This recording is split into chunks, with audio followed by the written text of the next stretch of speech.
Welcome to the Golden Square Podcast with your hosts, Linda Scott and Sharilyn Fisher. Are you ready? Because we're starting right now, only on Stunner Radio, the heart and soul of the culture.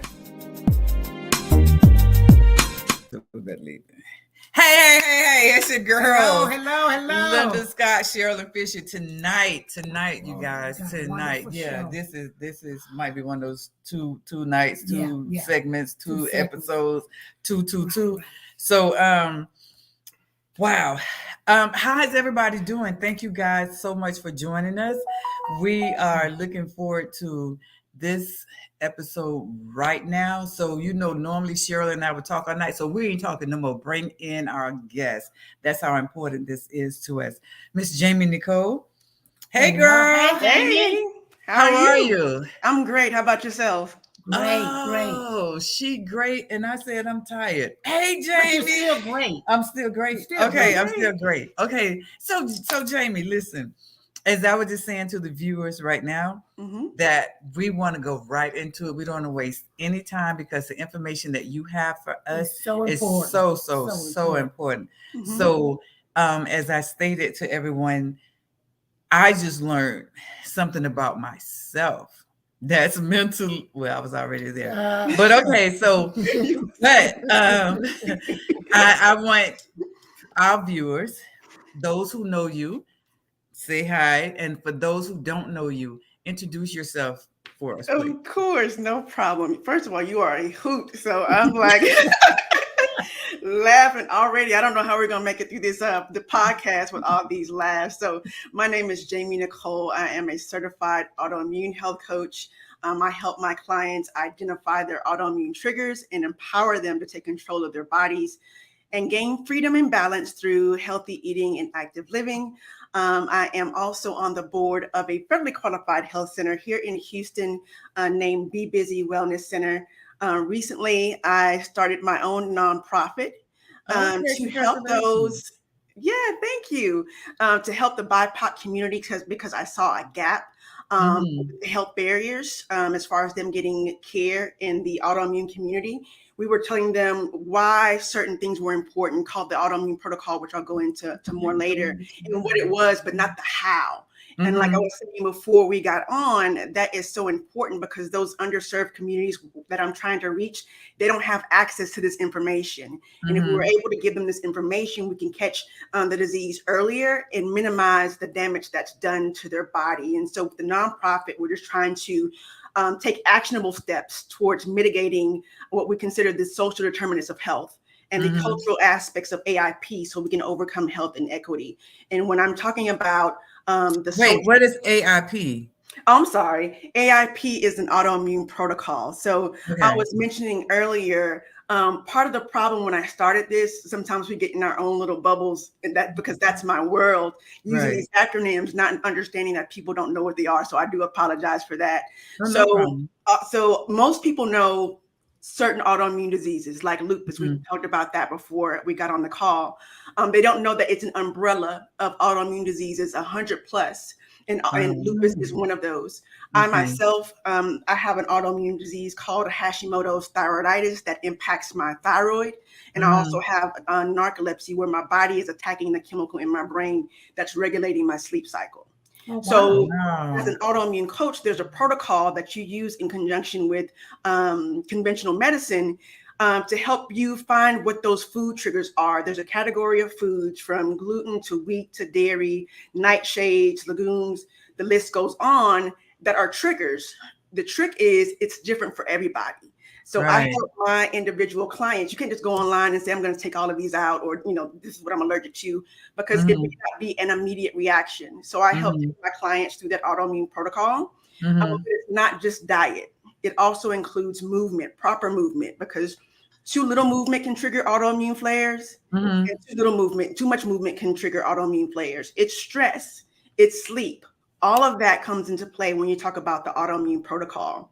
So I help my clients remove those barriers, or through the nonprofit, we help underserved communities, people who don't have access, give them information on how to remove those barriers so they can get access to that care. Number one, for diagnosis, and then for continuing care afterwards. Okay. Okay. All right. Well, hold on, my um partner over here. I don't know what she doing over here, but she was adding people to the live. But I think the best thing for our followers on live is to go to the Golden Square Podcast page so you can interact with us. That's the best way to do it. But Jamie, thank you so much for this information, because as we were talking, and when you said, when you asked the question, and I'm like, I'm the most ignorant one when it comes to medicine. I mean, if I go to the doctor with a cold, you better know I have an X score that's going to follow me, because I have no idea of what the language is that they're talking. But as soon as you stated thyroid, it triggered, because I was doing jewelry and I'm a night owl. And I placed the jewelry around my neck to make sure it would lay correctly. And I saw, wait, what side? The right side. I saw this, and don't nobody say, yeah, I saw the fat too. But I saw this fat pocket here and went, oh, that's kind of fatter. So I better keep an eye on it. And so it just so happened that I had to go to the doctor the following week and learned that my thyroid was jacked up. That's what he said. My thyroid was jacked up. And I was like, what is that? And what does it do? And why is it so jacked up? Because technically, what I always thought that I was always healthy. But when you start telling me things ain't right with me, mentally, and I'm sure it's not just me, mentally, when you tell us something is wrong, I go crazy. I'm gonna speak for myself. I go crazy because I went to the doctor one time and the doctor said cancer, and I cried all the way home because I didn't take my Sharilyn with me to say what he said. So I called her and she was like, "What's wrong?" I'm like, "Well, did the doctor say I had cancer?" She was like, "No." I said, "He just said that." She was like, "No, he probably did. That's probably not what he said. He probably said could turn, or I said, "No, he said that." And when I tell you, I cried. I went into a shell, and it's crazy when we have to go through this, and then we're going through it by ourselves, and then when we don't know. And I think Sharilyn said earlier that doctors are practicing trying to say what we don't have instead of hitting the spot on what we do have. How do you help us with this situation? Okay, you touched on a few different points. Oh Lord, that's because I start talking crazy. No, the first thing was the symptoms, and I think we talked a little bit about that beforehand. We think things are common, right? We know that, and we think that because they're common, we think that they're normal, and they're not. Right. So normally, you said you happen to have a doctor's appointment. Some people don't happen to have a doctor's appointment, think that they're putting on weight. They have something going on with their neck or have all of these other symptoms. They don't take them seriously. That's one option. Or they don't have the resources to go to the doctor, right?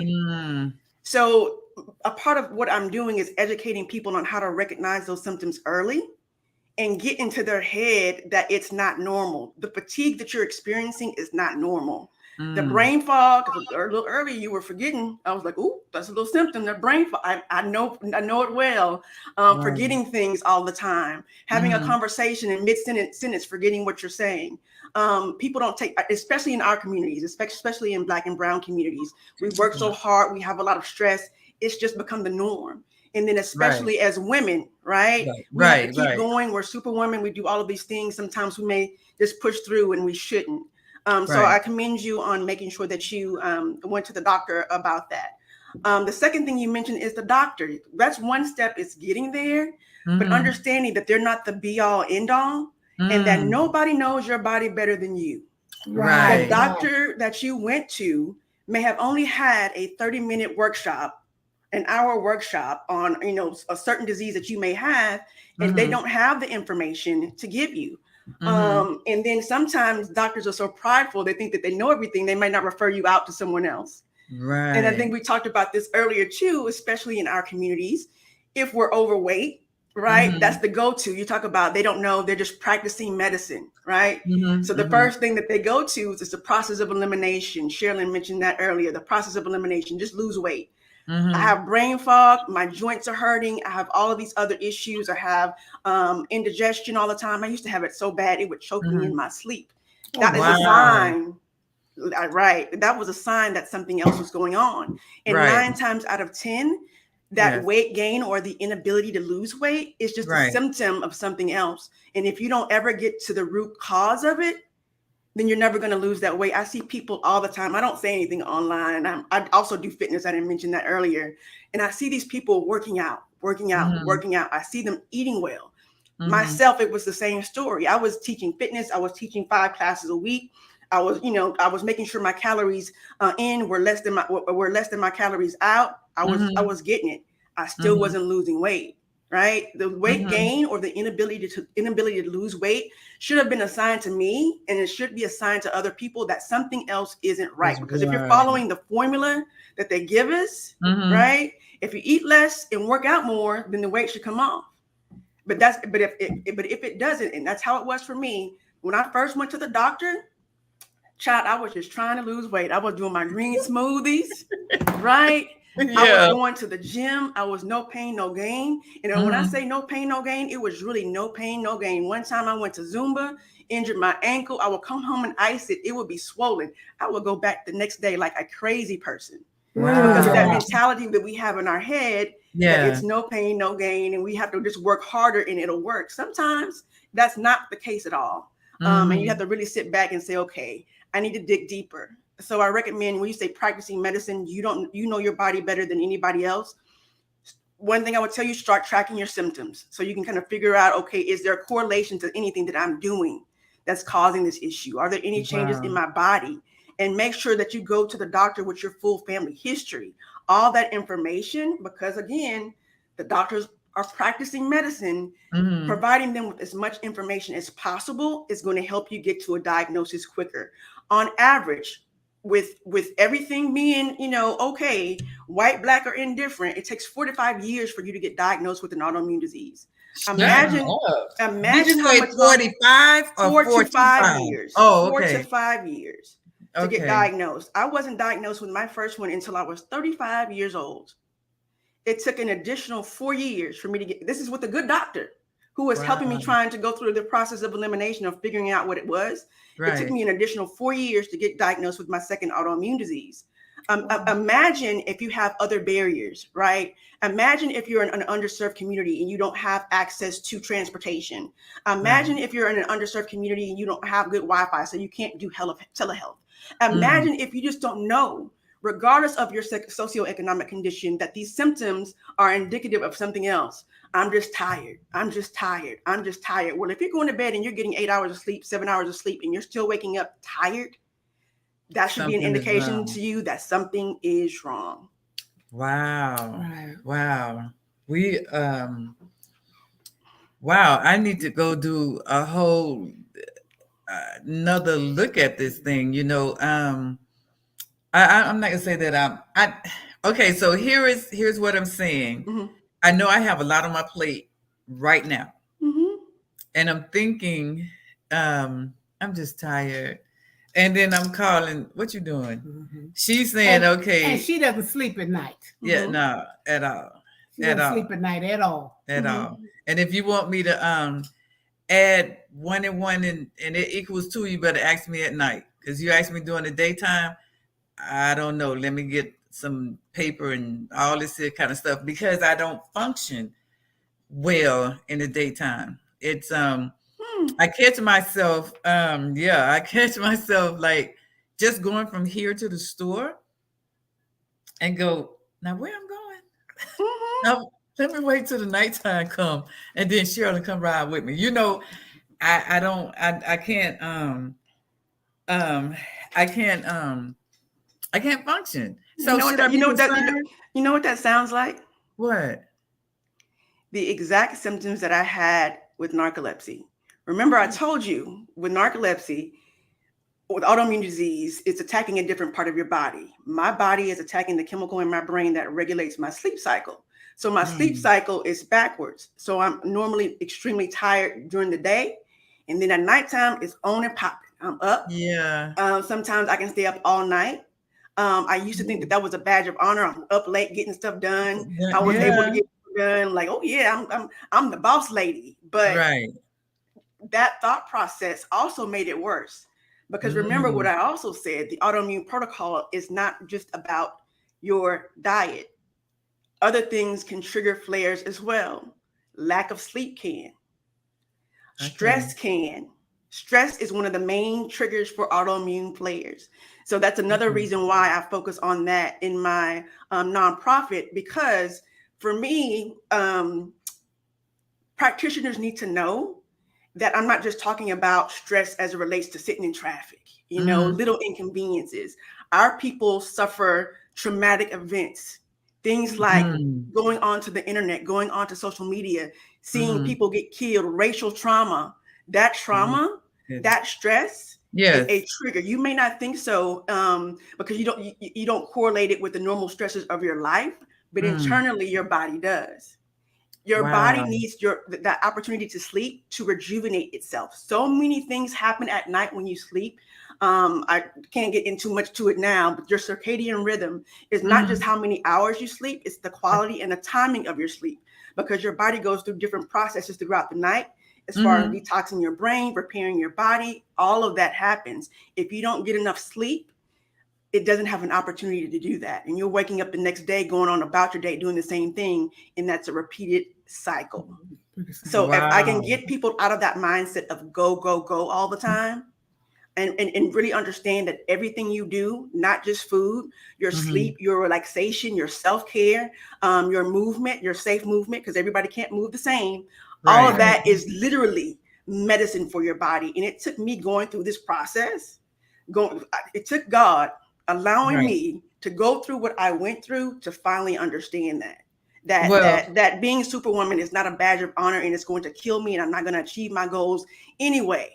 I'm going to be less effective anyway. So what am I really doing in the long run? Well, I don't know how this sounds, but I'm gonna say it because but I want to thank God for allowing you to go through this, because that's the only way I would have heard it. And so many others. So Daddy just said this is good information. Yeah. So many other people would have heard it. Right. And so that's part of when I say I'm talking about all of us guys.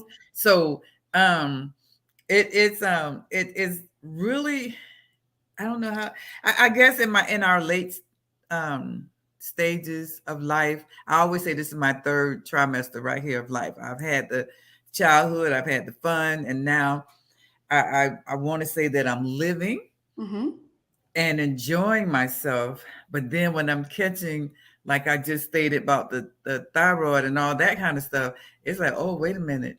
That plays a big part with the brains. Girl, you just made me just go completely crazier because I had no idea. I had no idea. So tell us how your nonprofit works for us. Okay, so I'm going to try to give a short story. Again, I went through my own health issues, became a health coach, found my second autoimmune disease, became a certified autoimmune coach, autoimmune protocol coach.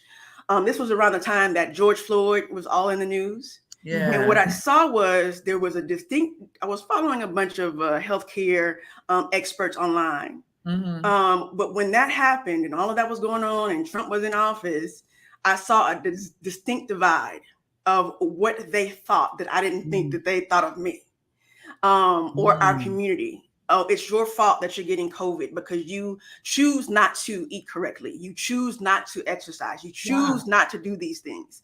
So that was the first thing. The second thing was because we were virtual, they would have all these wellness workshops. You know how they have a tile of all the people who are in the summit and in the workshop and all. When I say I didn't see anybody that looked like me, I'm not even talking about a Black person, like any person of color. So in the back of my mind, if I'm trying to reach our community because they need this information the most, Right. You want to reach out and get information from somebody who looks like you. Right. At the time, I had gotten a scholarship, a BIPOC scholarship, Black, Indigenous, and Person of Color scholarship from the certifying organization, which is going to use it for myself. But then I had to put my money where my mouth was, and they were having what's called an AIP summit. And I saw that they did have some people of color. So I decided to participate and be a part of the summit so somebody else could see my face on the square.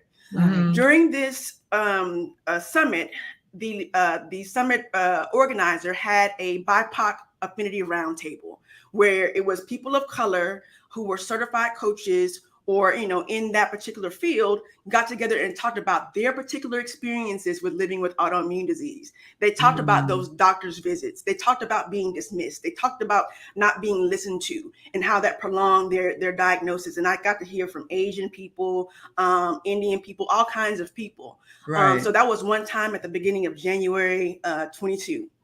So time goes on, right? My daughter had graduated. I had figured out my health issues. Linda and Sharilyn, I was going to turn up, right? I was going to turn up. Empty nester. I'm like, okay. It's literally narcolepsy. I had the symptoms in high school. I had never been on vacation because why would I go on vacation and sleep? Wow. I wasn't diagnosed. I had the symptoms. I went through college, got my master's, 2 kids, undiagnosed, unmedicated. So I told you, you talked about trauma earlier. Me trying to figure out my narcolepsy diagnosis was the most traumatic thing for me. Anxiety, depression, those are already symptoms that come with autoimmune disease, but not knowing what was wrong with you. You being a type A personality and wanting to go and do your thing. Imagine if you couldn't do what you loved because your body wasn't allowing you to. How that would make you feel mentally. You have a vision of what you want to do with your life and you can't because you can't figure out what's going on. So, I was praying. And I went from Lord, please to Lord, I know this is not the promises you have for me. I don't know why I'm going through this. What lesson I'm supposed to learn? Let me hurry up and learn it.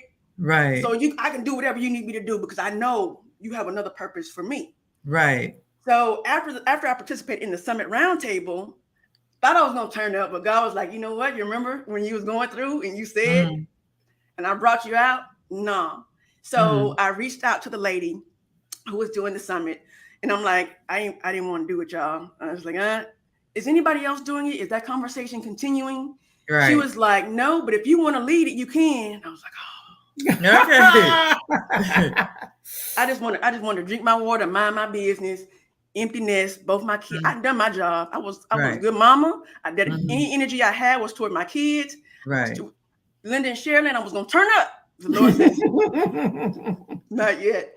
So long story short, I started these roundtables. And what I basically do, I have a guest on every month, and we deal with those social determinants of health, those non-health specific, non-fitness specific barriers to people getting care. So you're talking about economic stability. Do I have the money to pay for a doctor? Education access and quality. Do I have the proper education to know what I need to ask? Right? Or do I have the proper education? Do I have healthcare access? Again, the transportation issue. If I don't have transportation, I live in, a place where there's no bus route or limited bus routes, or I have a disability and I can't maneuver in my neighborhood. Right. Do I get quality care? Are there systemic biases that and racial discrimination that prevent my doctor from giving me quality care that they would give to someone else? The neighborhood and built environment. I'm not sure if you saw on my page where I went and was at Legislative Day, Environmental Legislative Day. Right. I mentioned earlier that viruses were a trigger. So are environmental toxins that impact brown and Black communities the most. Right. And then in the social and community context. So all those things that are not directly health related, we talk about on our roundtables. And so I've had, after the first one, two ladies by the name of Angie and Mickey were on. They were the founders of Autoimmune Wellness. They were also the ones who were marching with George Floyd, had the BIPOC scholarship that I got. They were on the first podcast, first roundtable. And after they saw what I was doing, they began to sponsor it. Okay. It was at that first roundtable. Thank you so much. It was at that first roundtable that the discussion was so good that we were like, we need to be able to continue that discussion, number one, but also provide resources to the BIPOC community for, information, financial resources, whatever resources we can to address those social determinants of health. So we created an app that's off of Facebook because the issue was some of those things that cause that trauma are on Facebook or on social media. So they financed this app that I created. And part of it has and I'm still building a resource site based on the social determinants of health for that. And then from that, we wanted to be able to do more. We wanted to be able to do advocacy. We wanted to be able to take action and partner with community partners to spread the word. Because a lot of these organizations, they're like, oh, we can just put the information on our website. And I'm like, the communities that I want to reach may not have a computer, may not have internet access. Their doctor, they might just know lupus, but don't know autoimmune. So autoimmune association, I get you're going to put it on your website, but the people that I'm trying to reach don't even know who you are, why you're relevant to their lupus because they don't know lupus is an autoimmune disease. So we really have to get out to the streets. This question right here. I have a friend who cannot get around, move. Her mobility is done, and mentally she's better than I would ever be. But so do I have her to reach out to you because she needs to she needs the care. She doesn't have the bus route in her area. She can't, like I said, move around. She don't have the finances to do these things to get better care. Let me say to get better care. Would that be it? Yeah, to get better care. So your organization will help her because I know. Well, but you would help her if she had an autoimmune problem. Disease. Right. Autoimmune disease or anything else. Because remember, I also said I'm on the board of a federally qualified center that sees everybody regardless of autoimmune disease. Great. And so exactly. And I learned a lot myself. They can because they're held to a higher standard. Some people think that federally qualified means free. They see people on a sliding scale. They see you regardless of your ability to pay, but they also take insurance. The thing I like about them is that a lot of times you will go to other doctors and they will judge you and say that you're not compliant because you're not taking your medication. They don't dig any deeper into those social determinants of health. Federally qualified health centers do. They assign you a caseworker. They assign you a health coach. So they say it's non-adherence and not non-compliance. Try to figure out what that barrier is. Oh, I didn't take my medication because I couldn't afford it because I had to choose between food and medication. That federally qualified health center is going to help you remove that barrier. So that's why I love working with them. And yes, and we have mobile units. We have people that go out. We have televisits.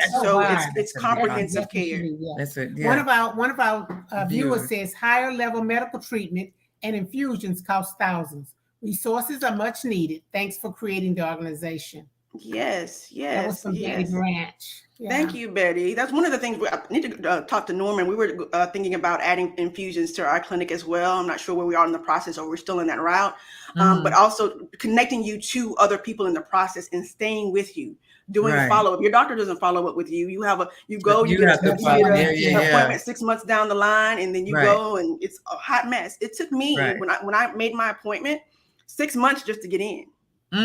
Yep. So now symptoms are overwhelming. I don't know what it is yet. I can't tell my boss so I can get reasonable accommodations. Right. They're about to fire me. Now I'm stressed out. It's a whole bunch of issues. So helping you get into the doctor faster, they take appointments, they have walk-ins, they offer a plethora of benefits for all types of people. It's, again, I have insurance.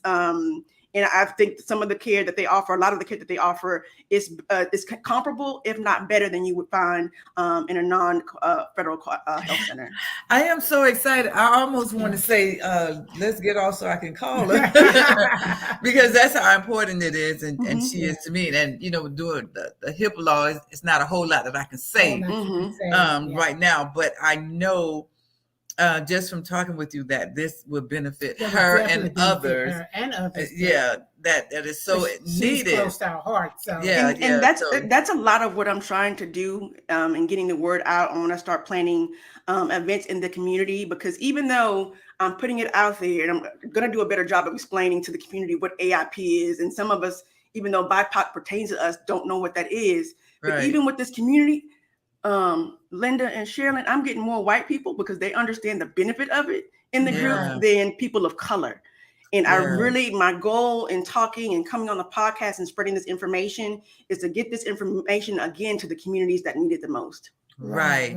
And that's the reasoning why we felt like this was like so very important, because our people are dying.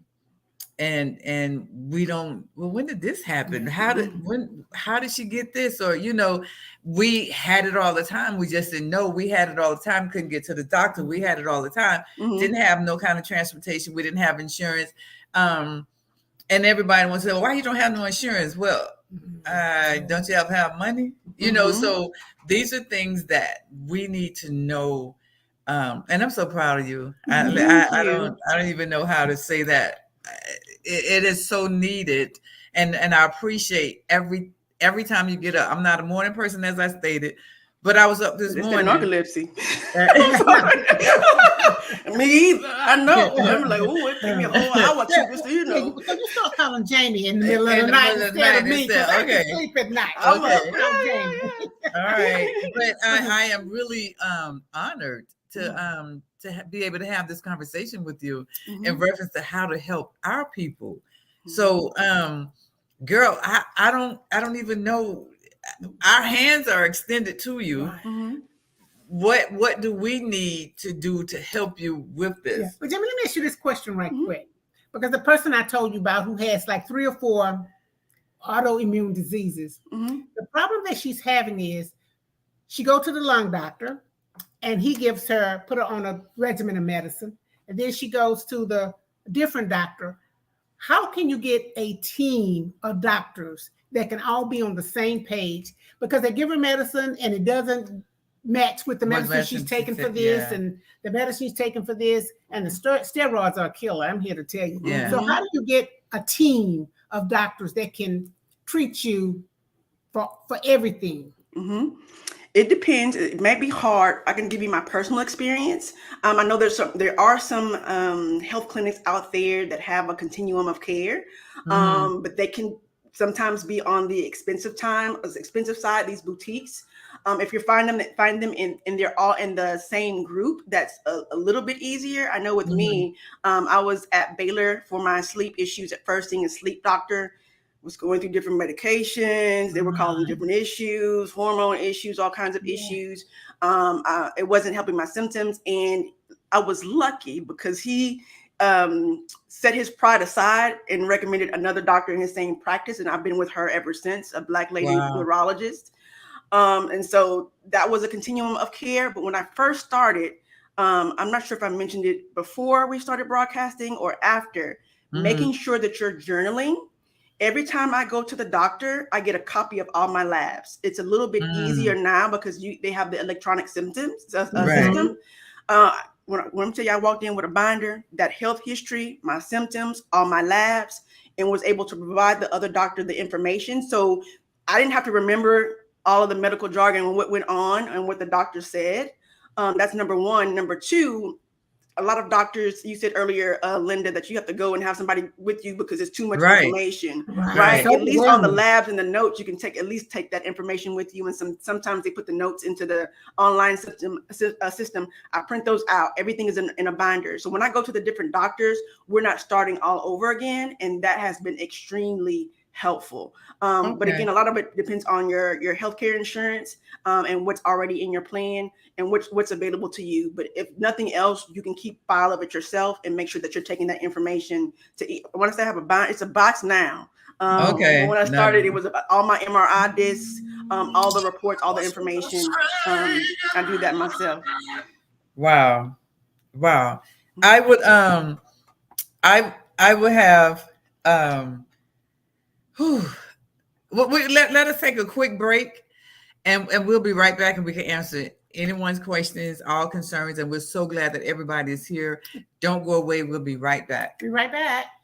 If you're looking for custom handcrafted fashion jewelry that makes a statement, look no further than Linda S. Jewelry, 1426. We specialize in quality pieces fit for any occasion. Follow us on Facebook at Linda S. Jewelry 1426 to view our inventory or to make a purchase. And don't forget to mention Stunner Radio sent you. Hey, welcome back. Welcome back. I was trying to talk to everybody live as well. So I was advising people, if you not on the Facebook page with the Golden Square Podcast, please go there so you can get information if you're missing anything, because this is so valuable. And not only do you need it, you probably need someone else that does need it. And in my boat, I know somebody and need it. So welcome back, Jamie, and thank you so much. So far, this has been an awesome 36 minutes. Girl, Sharilyn don't know how to tell time, but blame it on me. It's the information that you're giving. Mm-hmm. That's why we don't want to stop, because it's so important that we. Annette Reddick said that you have to ask for that kind of treatment. When we were talking about, the person who goes to all these doctors, she says you have to ask for that treatment. Because if you don't ask for it, you will not receive it. Mm-hmm. Right. So, now. Okay, so this, I don't know if this is a dumb question or not, but so all night, so I know, right? But if I'm going through all these things that I am going through, health-wise, am I seeking a Black doctor, or any doctor could assist me with how I'm feeling? I had a conversation about this earlier with someone. Cultural sensitivity is an issue. Systemic bias is an issue. So preferably, yeah. But I will say a couple of things. Number one, y'all remember, I think what was his name? Dr. Ben Carson? Mm-hmm. Not all skin folk are kinfolk. Yeah. So you have to be careful with that as well. Right. It's best to get recommendations from others, and I have access to other databases, and I'm in the process of creating my own database because I get that question often. And I also have a guide that I give out to help people prepare for their doctor's appointments, to know which questions to ask. And that's also why, as a part of the roundtables, it's not just for the BIPOC community, it's really for everybody, because the percentages of us in the medical field are low. We're blessed to be in Houston, where we have a plethora of doctors of color, but it's not like that in every area. And the difference between not knowing and not caring. So if I can find a white practitioner or a practitioner who's not of color, who cares enough to invest in that information, they can be just as good of a doctor as anybody else. The doctor that I went to the first time, I know I said it takes 4 to 5 years. I went with my binder. I selected a specific doctor. I knew her history. I got diagnosed on my first visit with Hashimoto's. It took me to get till I was 35, but that was on me because I thought my symptoms were normal, so I didn't go.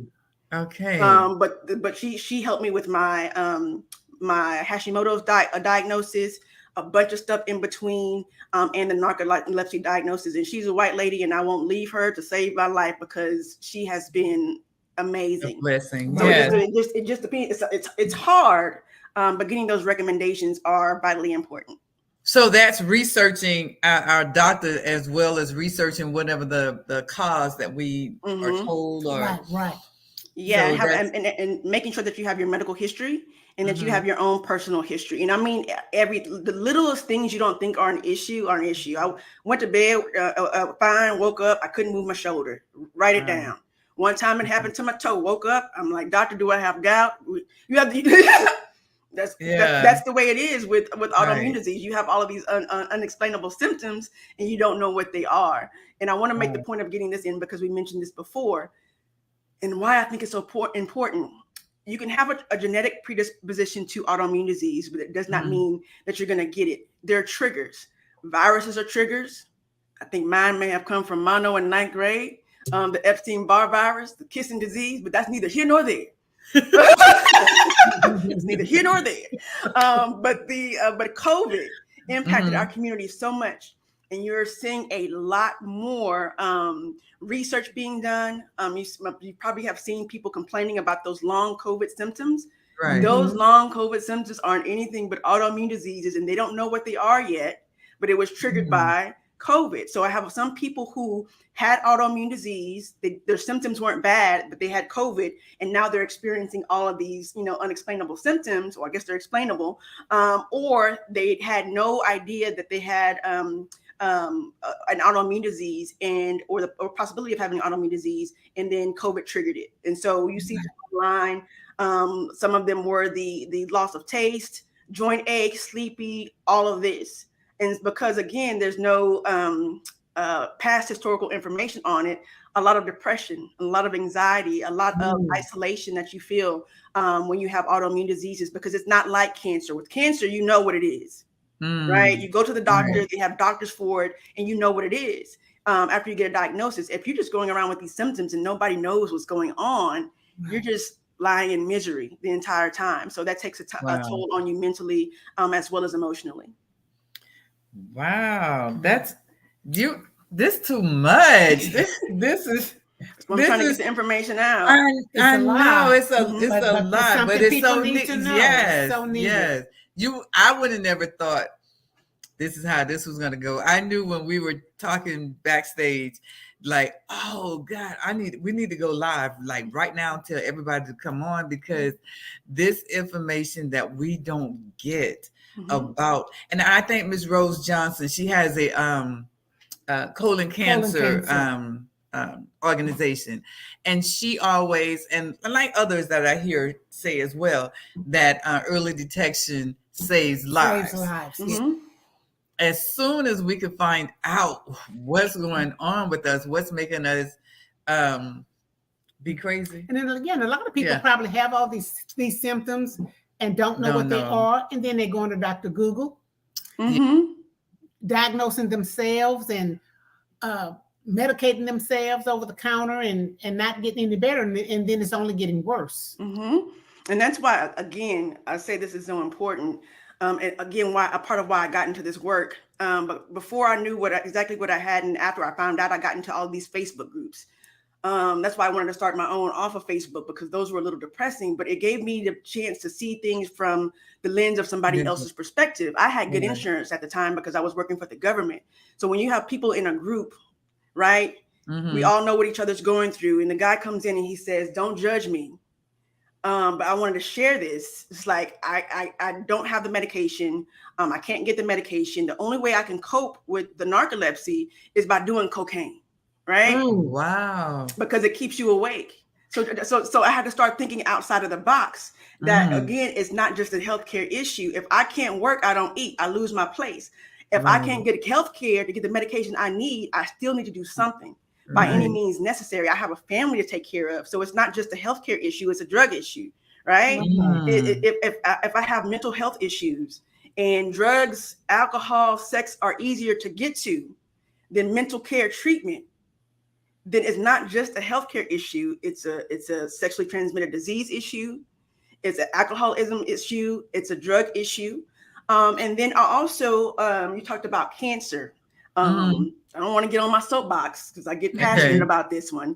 All my family grew up in the Fifth Ward area.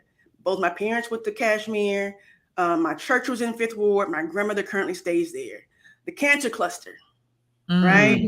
My grandmother passed from cancer. She also had type 1 diabetes and rheumatoid arthritis, which are also autoimmune. I have one aunt who's in the hospital right now. She has cancer. Other aunt has lupus. My mom has rheumatoid arthritis, and I have 2.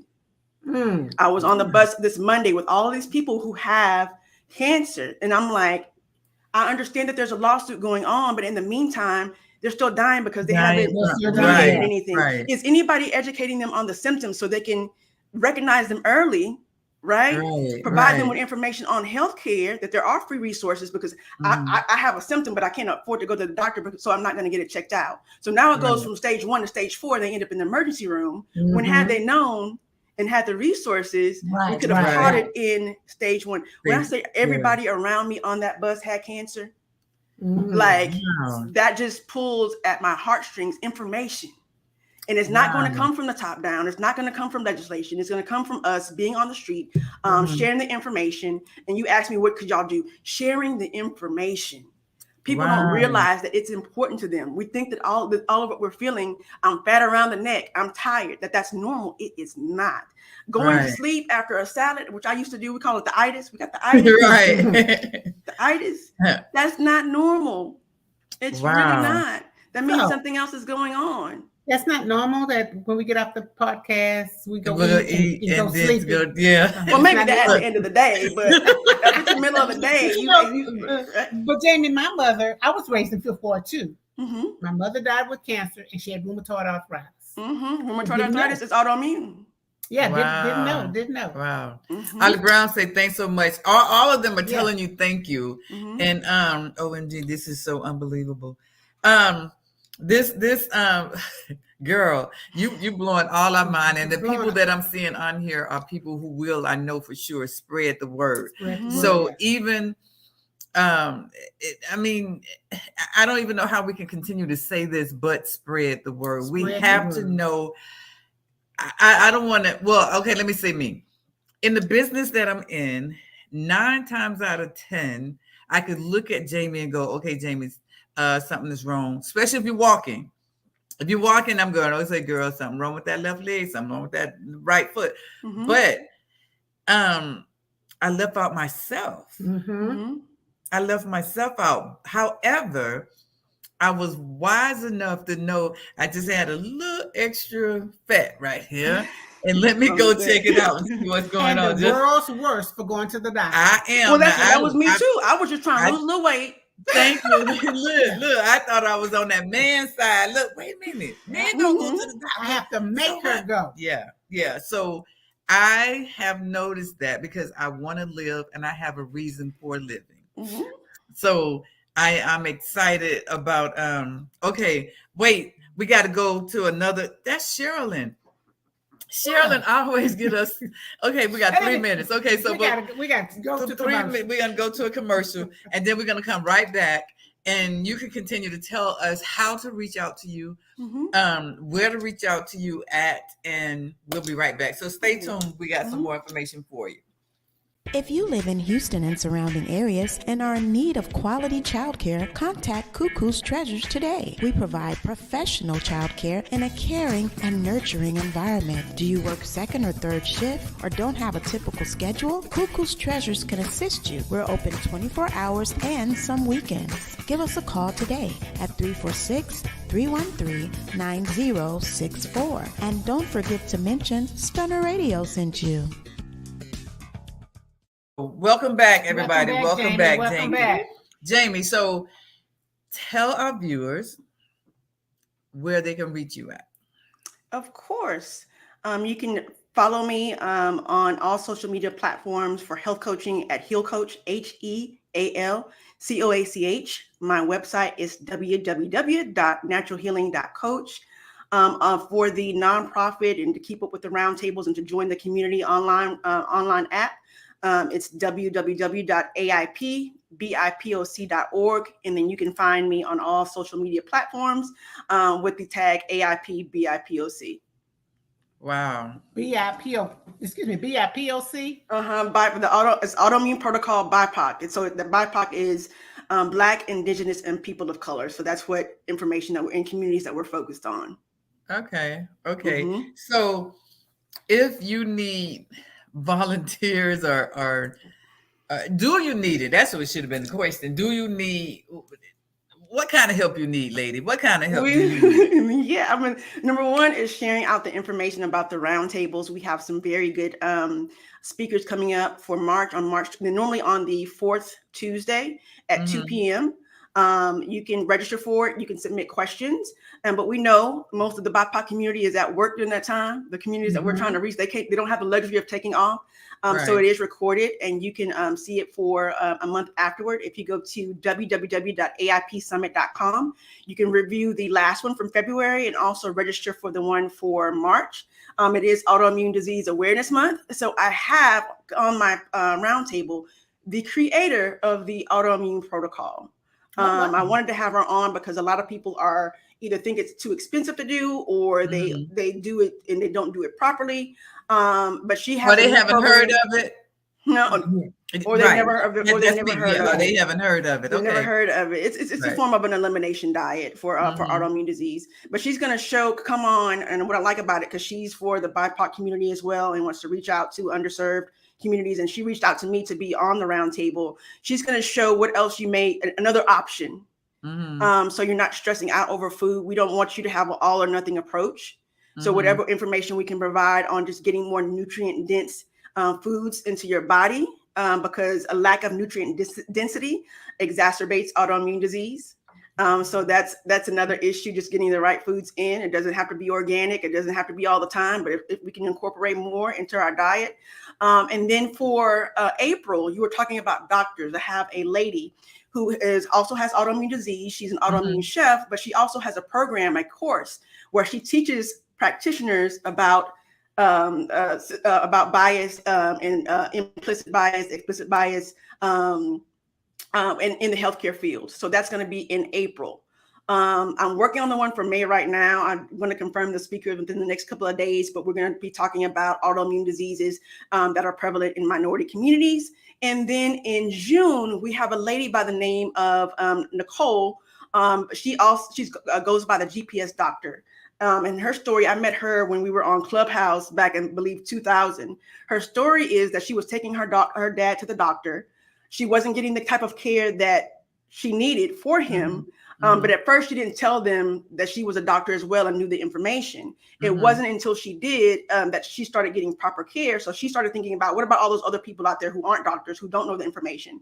So her job now and what she does as a patient advocate, teaching others how to advocate for themselves at the doctor. She has a ton of resources, and I can't wait to have her on so we can start getting better care and then decrease the length of time to diagnosis for minority communities. Jamie, I'm so glad you said that about the diet.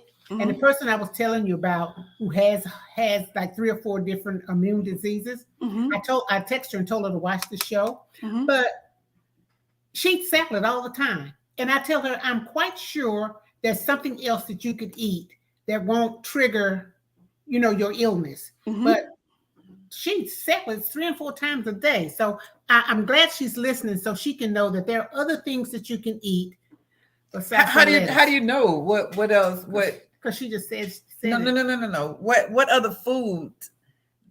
What food would show her what would be best for her? How would she know what's food that's good for her? So that is a part of the autoimmune protocol. So remember, I think we talked about this a little bit before the show. There's a list of foods that are the most triggering foods. And so you talk about gluten, you talk about wheat, dairy, legumes, nightshades, coffee. There's a couple of different things on the list. And so what I do as an autoimmune coach is I walk you through the process of that elimination diet. We take it out for 30 minutes or more, depending on how much damage that you have. We wait till your body gets to a state of calm. So for sometimes my clients will have a swollen ankle, they'll have rashes, they'll have all of these other joint aches and pains. So we eliminate it until those are gone. And then we start adding them back in one by one with a specific process. Journaling, again, I talked about journaling before to see what your triggers may be. Journaling to see which one of those foods is a trigger for you. And it's different for everybody. That's why it's so common. So I think that's with her. She doesn't want a trigger. So she just don't eat anything but salad. And that's why I was talking about the importance of this roundtable, because it's also about, it's not just about what you eliminate from your diet, it's also about nutrient density. So those foods have nutrients that we need, and we have to add them back in. That's also why I don't believe in following every diet on the internet diets, like keto and AIP were for specific illnesses.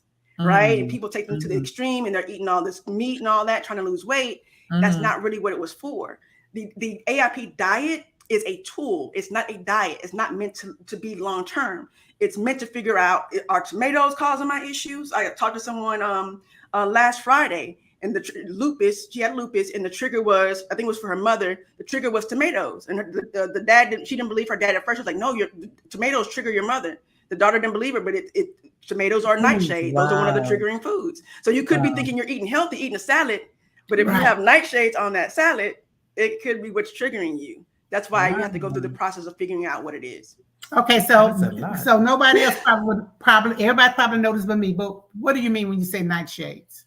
So foods like peppers, tomatoes, eggplant, those are what is considered nightshade vegetables. Okay. Wow. The peppers, huh? Yeah, the peppers. It's important too. And the reason why I want to have this round table, because a lot of the foods that are eliminated originally are culturally specific foods. So when you think about peppers and tomatoes, you think about beans, you think about all of those things, the grains. I had one client, she would get stressed out, had issues. She would go to the Mexican food place on every Friday. What do you have? Salsa, peppers, right? Tomatoes. Wow. And she was like, I would feel worse. Well, wow, maybe that's a trigger for you. Yeah, Tiffany said you have to figure out those triggers. Mm-hmm. Yeah, that's crazy. I'm a not. I was a pepper eater. Mm-hmm. I was a major. I should have had stock in it. Mm-hmm. I was bad. So no, me too. The bean, I would make a big pot. What do we do? Make a big pot of beans. I would put tomatoes in my beans. I would put peppers in my. That's girl, what listen, just give me a jar of peppers. Let me. And that I know now that I can't eat those things, anymore. And I have been doing really, really well, and I've been off like a year. Yeah, she's been off. I've been off like a year, and sometimes I go, ooh, I need one. Just let me have one. Mm-hmm. But I've been doing really, really well. Yeah, she's been doing really well on that one. I'm proud of her. So I have a reason for living. I'm an empty nest. My grandkids are grown except one, and she's grown technically. She's 3 going on 33. But everybody is in place. So now I want to live and enjoy. It's your time, babe. Yeah, it's your time. Yeah, I want to do that now. You want to turn up like me? I'll empty nest. Girl.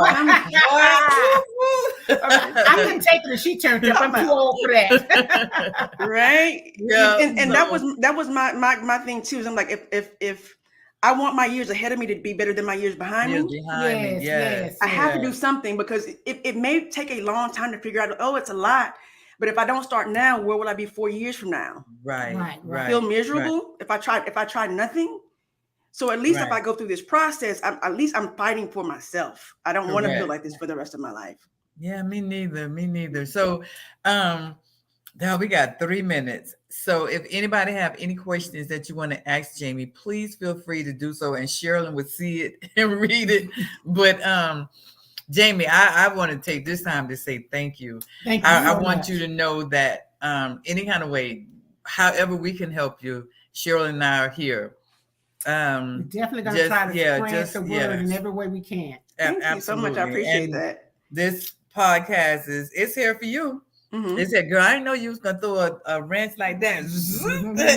all I'm saying is the little brain fog, the little being sleepy during the day, being awake at night. Same symptoms. Same, yeah. Mm-hmm. Yeah. I can't wait to go home and tell my sister. Mm-hmm. No, I'm not going to tell her though, because everybody knows I have a daycare, but we do it in shifts. So I do the mornings, and my sister do the afternoons, and my niece does the late night. So that way, my sister stays up all night, and so I don't want her to think she has narcolepsy, because I still want her to do the evening. So I'm not going to. I still need her to do that evening shift. So Ann, if you're looking, don't pay any attention to what Jamie said, okay? It's not Jamie, it's Sharilyn don't pay any attention to. But Jamie, thank you so much. Well, thank you for having me. You have totally I think I get a B today, because I'm telling you, I'm medical. Yeah, me too. Truly been educated. Yeah. And then you gave me some information where I can help my niece. Right. I can really help her. Right. I'm probably the only one that she listens to. So I'm going to tell her that all those salads that you're eating is good, but you need to add some more nutrients and some more nutrients. Yes. Or it probably take something out of it too. Yeah, she might. Yeah, she might need to take something out. That's her problem. She's so afraid. She doesn't want to get triggered.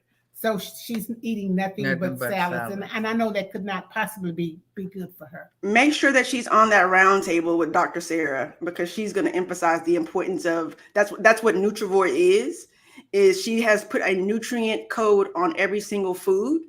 So you can decide what food is best for you to eat and add it back in, because again, it's not just about taking foods out; it's about adding those nutrient dense foods back in. Yeah, I'm gonna make sure she's on the round table. Wow. Well, it's 8:00, everybody, and don't leave us, Jamie. We gotta go. We gotta go. Clock on the wall say y'all gotta go. But Jamie, can we have you back on? Of course, anytime. Yeah. This is so informative. And we had so many questions that we didn't get answered. And then a lot of times after the podcast, people think of questions after. And they would submit them. So, but you can always get in touch with her because she's told you how if you have additional questions and information that you need. Yes, ma'am. All right. Well, Jamie, it was a pleasure. Thank you for my education. I think I got a B. I'm going to give myself a B because I did learn quite a bit tonight. So I might want to get that sleep checked out. Girl, I'm gonna have a sleep check. I'm gonna have a check because she's so creative at night when she can't sleep. Though. I was too. Yeah, you were my best life at night. The stuff I love to be, I'm working. Ooh, yeah. Right. So I understand. I know that. Oh boy. Well, listen. Next Thursday, same time, 7 p.m. Sharilyn and I'll be right here waiting to see who's next. Who got next? Come and check us out and you'll see for yourself. So thanks for joining us, everybody. Thank you, Jamie. And good night.